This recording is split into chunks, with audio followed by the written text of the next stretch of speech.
Unscripted, unshackled, uncouth. What you're about to hear is for more mature audiences only. It's Miguel and Holly, Uncensored. Hello and welcome to Miguel and Holly Uncensored. Normally we do it on Mondays, Wednesdays, and Fridays, but we're having a special edition on Thursday because Mario has agreed to stick around here a little bit. I had so much fun with you guys. Yes, thank you. Now, if you missed it, he was on this morning for Queen City Confessions after he performed in Charlotte. So thank you so much for joining us. Really appreciate it. We got to help the people, man. They need us. Yes, yes. And you were revealing some good information on the podcast from your personal life. Yeah, it happens. You'd be surprised how much we're all connected in weird ways. Now, that's what I'm curious about, because here we can go a little bit more in depth than when we're on the air, Mario. Yeah. So being in the spotlight now for close to 20 years, you have been on the world stage as a performer. Do you have people that like seek you out and like just sort of emotionally unload on you, and they're like, hey, I really connect with your music? Yeah, or like look for an attachment with you? Yeah, I think that's what being like an artist for so long does. You know, you'll have like your fans that just like your music, or your fans that, you know, see you maybe from movies and then they started listening to your music. And then you have your diehard fans that come to the meet and greets, buy meet and greets, give you gifts, you know you didn't grow up with your dad, that you have 5 sisters and no one else like, you know, so I think that's like what like diehard fans or day one fans are for sure. And they some of them are shy, and I say that's because I do meet and greets every night. Some of them are shy, some of them are very open. Others are like they just want to give you the gifts and go home. And then some want to sit and have dialogue and talk about real life things, you know. So definitely for sure. And then outside of that, I would say I got a few family members that I talk to every couple of weeks, and it's like an unloading of what they're going through, and I give them my advice. And part of me likes it, part of me is like, I don't want to hear it, you know, today. It's the Virgo in me. It's like I can be very antisocial. I can be super social. Wow. Yeah. So how do you handle when someone is too like? Let's put aside family member for a second, but like let's talk about a fan. Wanting to like a fan saying, "Yo, giving me a note and saying all I want to do is have sex with you for my birthday. Can we do that?" It gets it's like. It's a shocking moment when you open the letter right in front of them. Yeah. Because they present it as a birthday gift, but it's really a letter. Because you're both Virgos and y'all both deserve that. And in her mind, she really is like, this is a real question. Wait, so she's dead ass like, Mario, I want to have sex with you for my birthday. Hot sex. Was she said specifically. Calvin, I was gonna do mid. She was, you know what, Calvin, I get it, right? Because you do think it's like, But nah, she was pretty. She was a pretty girl, but she wasn't my type. Okay. Yeah. Fair. So how and I even if she was in that moment, it's just like I personally wouldn't have sex with a fan. I wouldn't. Because I feel like if you have, it's kind of like just revealing the magic if you do that. You know, you kind of want to keep you want to keep their fantasy of whatever they think it is there. You know what I mean? I think that kind of breaks the fantasy, and I feel like for me it's just like a super cheat code. I like to catch my prey. You know what I'm saying? I don't like to I don't like my prey to just walk in and I'm gonna be like, you ever seen a video of the lion when the mother whatever gazelle starts running and the baby like starts to play with the lion and he's just like playing with it for like 2 days and protecting it? Like you don't want to eat easy prey. It's like, nah. Wow.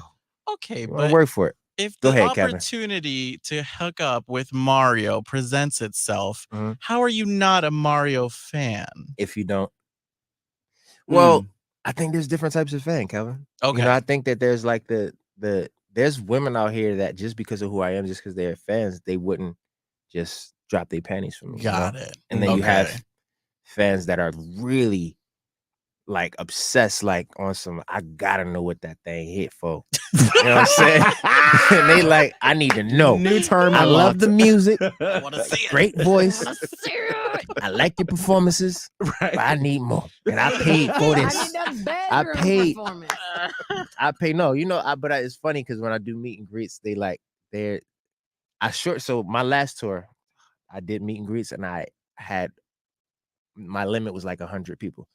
And I had like 60 to 70 people a night, and I was drained. Yes. every night. This is like 34 shows straight. Wow. So it's between, I would say, like 25 to 60 people every night. Mm-hmm. And I That's was a like, lot. man, It's energetically draining. it's a lot. And fans, they want to show you their love, and they want to, so I cut it down to 10 for this tour. And same energy, but it's easier to manage. Yeah. 10 people versus 60 people who like all want their own time with you, so Man, you can spend more time with them, and Yeah, it's not just a exactly. like go, Yeah, and they it's feel definitely like a learning. yeah, I've got my money's worth. Exactly, bro. Exactly. And I really respect and love my fans. Like I do feel like I have a deep connection. Like the gifts I get, like the blankets with my mom's face on it, she passed away in 2017, or like candles with her and me on it, or like pictures that they'll find. I'm like, how did y'all even get this picture? Like, Right. it's a lot of love. Is it ever creepy to you, or is it just kind? It's not creepy to me because I've been doing it for so long. So it's not like I'm not surprised at it. And I've also shared a lot about my life with, I think, through social media in some ways, pictures on her birthday. So, those fans who are diehard fans, they know pretty much Got a it. lot about that part of my life. Yeah. Now that you've been in the spotlight for 20 plus years, if you could like go back in time and tell Mario that, was talking to Clive Davis and, Yeah. you're like, the world is about to just open up for you. Yeah. What would you tell that Mario? I would tell him to have more fun. I wasn't a sheltered kid at all. I got adopted when I was 13 by my first manager. And before that, I was pretty much kind of living house to house. And after my grandmother passed and I moved out of Baltimore to Jersey, I kind of became a super recluse and introvert because I didn't know anything or anybody. I was away from my family, everything. So when I started at 14 years old in the industry, it was just like, I felt like I was in like a fish tank, just, all the pressure was on to be this thing that I didn't know that I would ever be, really, besides just having the talent and singing for my family in that talent show. So I would tell myself as a kid to trust my intuition more, have more fun. You know, yeah, those are the main two things. I feel like everything else, I was really blessed and fortunate to, have someone take me out of the environment I was in and give me a great opportunity. Yeah. Oh, and I would also have studied, I guess, artistry more and the business more. That's never a bad thing. 100%. Yeah. What has been sort of your one biggest takeaway from the business part? Because I feel like when it comes to music or sports or entertainment, we're all, mesmerized by the show business aspect of it. But people don't realize that there are contracts and there are people above you that make money off of your talent. Absolutely. What's sort of like something that maybe somebody that wants to get into the business that they should know about before they enter into it? There's so many different dimensions to being an artist. The first thing you have to decide for yourself is, do you really want it? Because to get to there's no finish line. There's just like milestones and checkpoints, right? To get to certain milestones requires a lot of focus, and it requires you to understand people and how people think. It requires you to understand yourself, and it's not gonna always be peaches and cream. It's not gonna always be wins. Sometimes there's little losses in between the wins that could, make you not as motivated. So you just got to keep yourself motivated, but your love for it and your reason for doing it is what's going to do that. So my reason is because I would wake up at 4 years old with a mic that my mother gave me that tuned into the radio, and I would sing every day because I loved it. My grandmother made me go to church every Sunday and sing, every Monday and sing. I loved it. I didn't love being on the youngest kid on the adult choir, but I did like the young choir because the adults could really, really sing. But I was on both choirs, and I think my passion came from my family kind of nurturing that, right? The business side of it is where I had a lot of hurdles and I had to learn on my own and through trial and error. Like, okay, so I would say, make sure you love it, learn the business, learn everybody's job. That is immediately affecting you. You know what I'm saying? Just in terms, let them do their job, but learn it, understand what it takes so that that they're doing what they need to do. And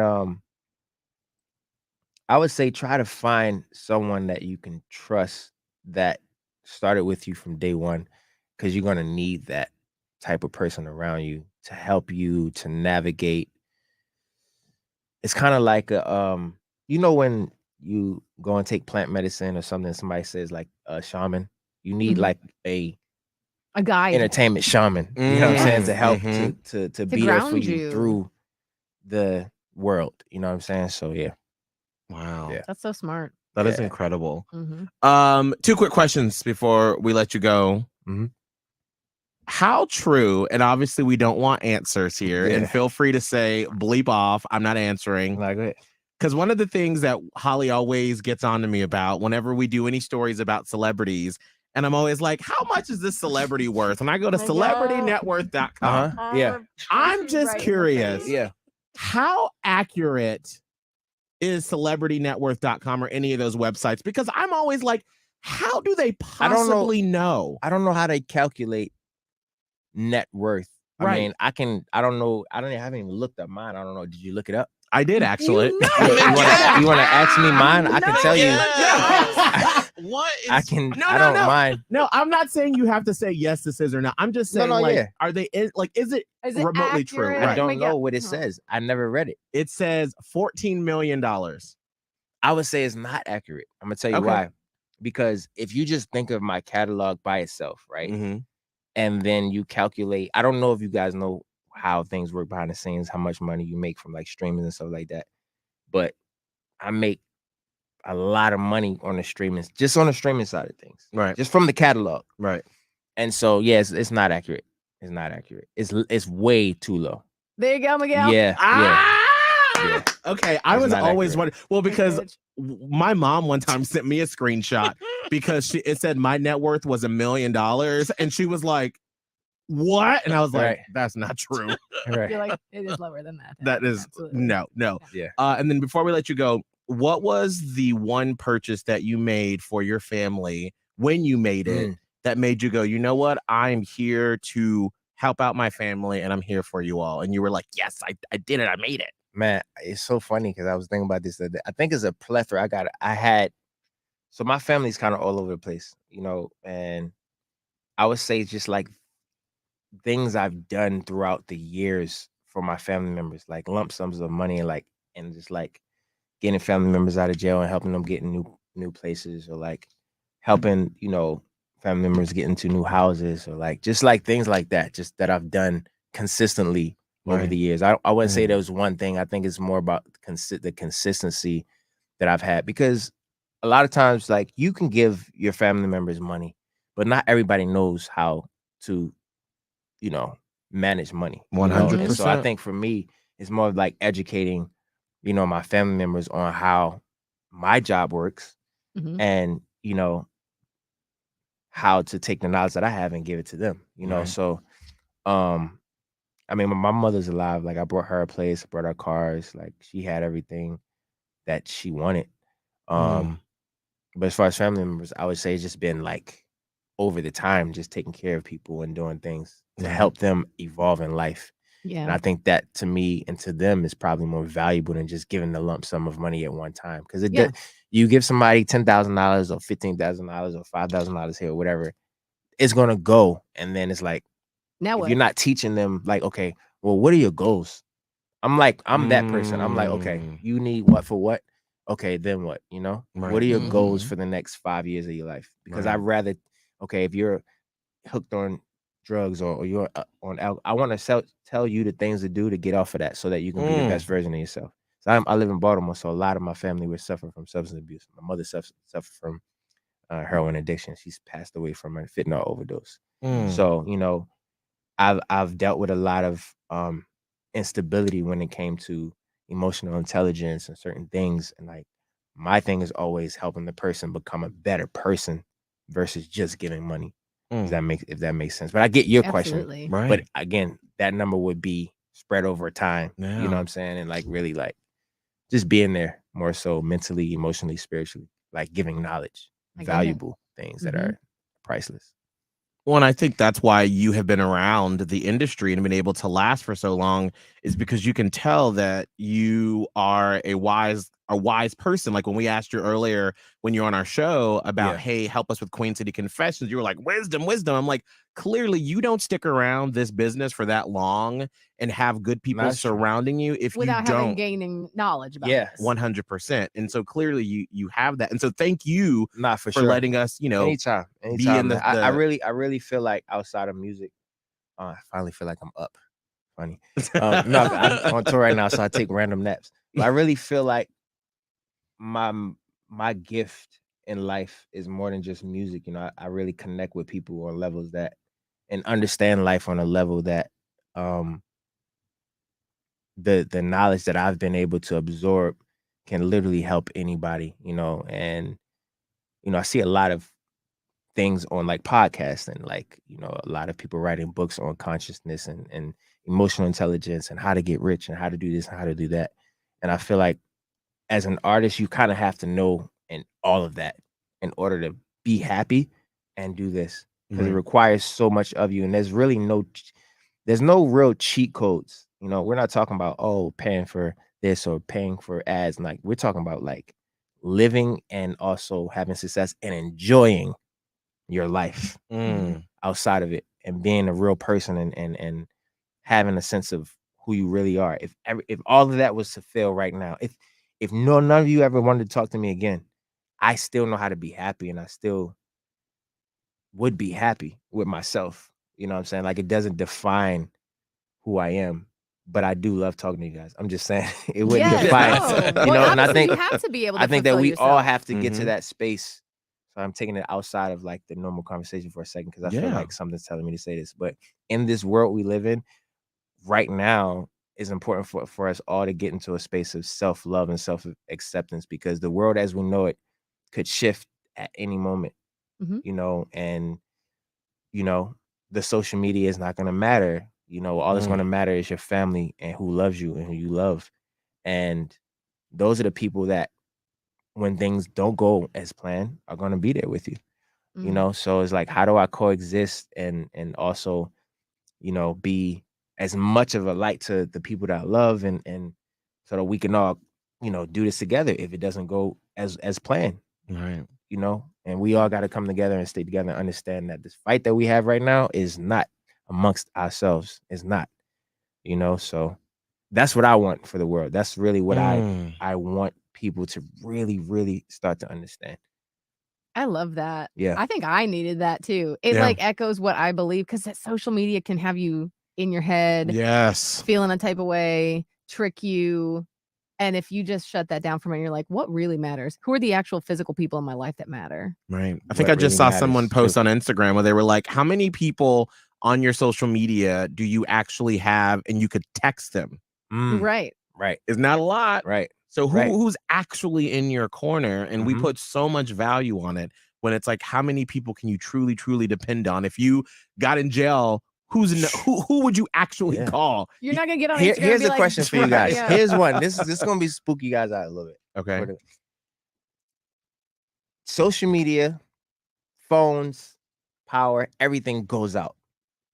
Gone. Like that one show we used to watch, Miguel. Yes, Revolution. Revolution happens.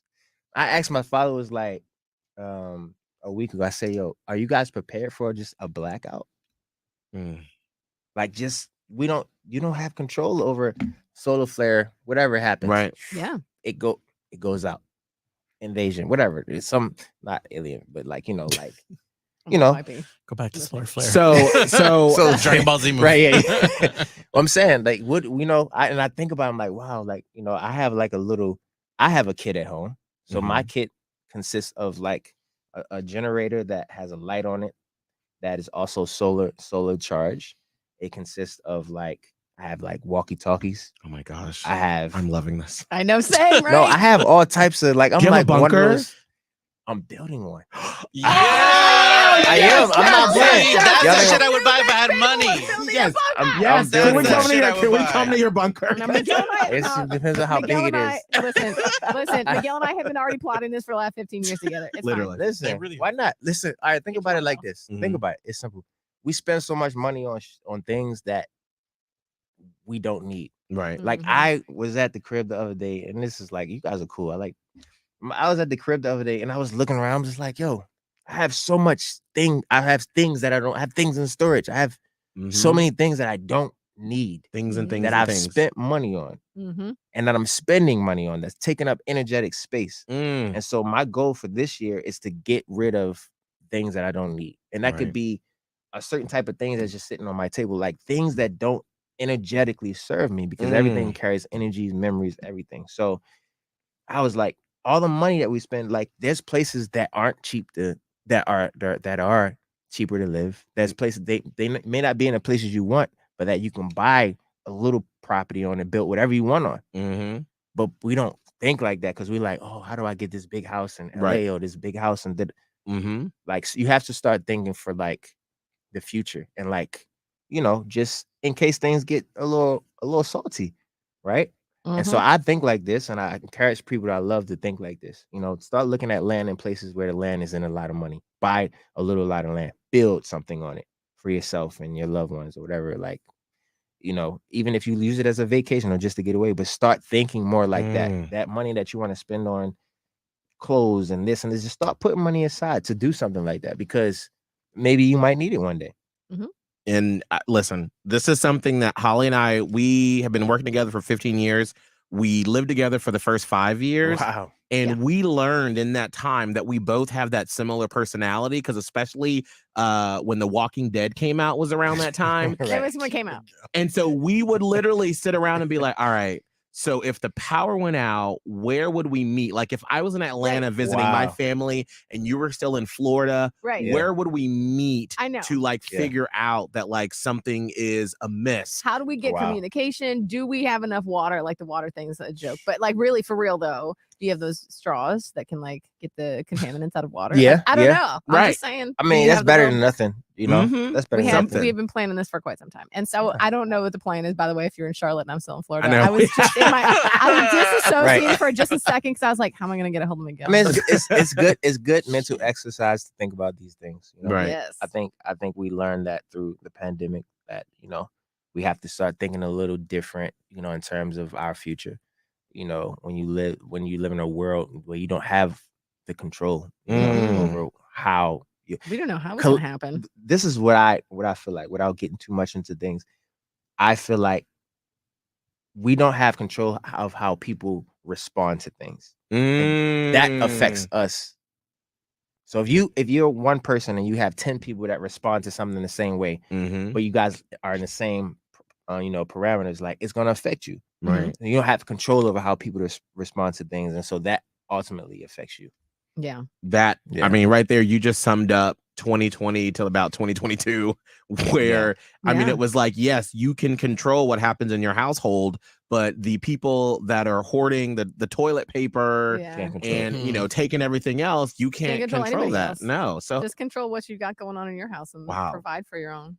Yeah, man. I'm so happy to know that Mario is on the same wavelength as we are. Like, I feel like you're not alone. You guys aren't alone, man. Listen. And I want y'all to know, like, I want y'all to know, like, you know, we're all like, you know, I'm an artist, whatever, but we're all living this dream, and we're all trying to get to where we're trying to go to in life to elevate.